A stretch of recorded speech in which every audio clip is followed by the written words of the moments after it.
There's no better sound. We have reached that sweet spot of the year. Kids are getting out of school, the fish are running. It's time to get out on a boat and try to catch the big one. Back at Action Sports Jax Primetime, Jacksonville is full of recreational fishermen that enjoy hitting the water and as such have plenty of options when it comes to local tournaments. Action Sports Jax Brent Martin, who caught up with the organizer of a local event that may still be new on the block, but hopes to provide another great event later this month. Can't wait to get these families back out on the water fishing again. Brent, it was a great success last year, and we're anticipating another huge success in 2021. You grew up fishing around here, obviously. You know that scene very well. Why did you feel a need for this tournament? Well, I ran the Kingfish shootout, Northeast Florida Kingfish shootout for 9 years, and the bigger boats and the bigger budget teams were dominating our tournament, and what was happening was the smaller grassroots guy, the working man, just quit participating because they didn't think they had a chance to win. And none of us want to play unless we at least have a chance to win. So we came up with this old school Kingfish shootout, low entry fee, tight boundaries. You have to fish within state waters, which is 3 miles from the beach, which has allowed everyone to compete on a level playing field. And we eliminated buying bait, purchasing live bait, which to some doesn't seem like a big deal, but to purchase live bait is $150 a dozen.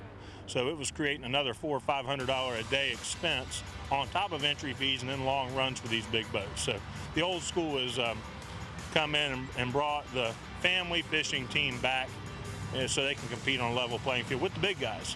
And it kind of worked last year, right? Didn't you have kind of that family kind of team win it? It absolutely worked perfectly. Casey Riley and his family, in a 2004 19-foot polar skiff, father, son, and mother fishing together, caught a 43-pound kingfish and won about $90,000. So we couldn't have picked a better winner. Casey's been great.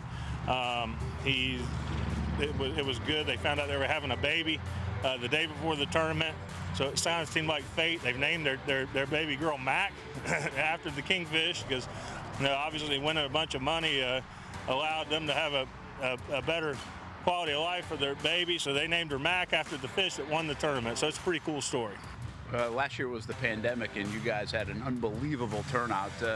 Give us an idea of kind of that dynamic of that. Now that we're getting back to normalcy, it probably impacts registration a little bit, right? Yeah. Registration's still very strong. We might be down a touch, but like you said, with the pandemic last year, there's nothing else for anybody to do. So now people have baseball tournaments, soccer tournaments, softball tournaments. Disney World was closed, the Keys were closed, the Bahamas was closed. So now we have a little bit of competition. People are going on family vacations again, which is good, but we'll have a good tournament. Registration is still open for another week, and next Thursday is our captain's meeting in St. Augustine at the St. Augustine Fish House, and we'll take registration through that. Hopefully the old school tournament gets families fishing, gives them that tournament bug, which creates the buzz and makes them want to go fish other tournaments as well. Catch of the Day is brought to you by the new Guy Harvey 500,000 Florida Cash Scratch-Offs. Speaking of great catches, check out Fred Sinclair with the mahi-mahi. That's a big bull caught in St. Aug.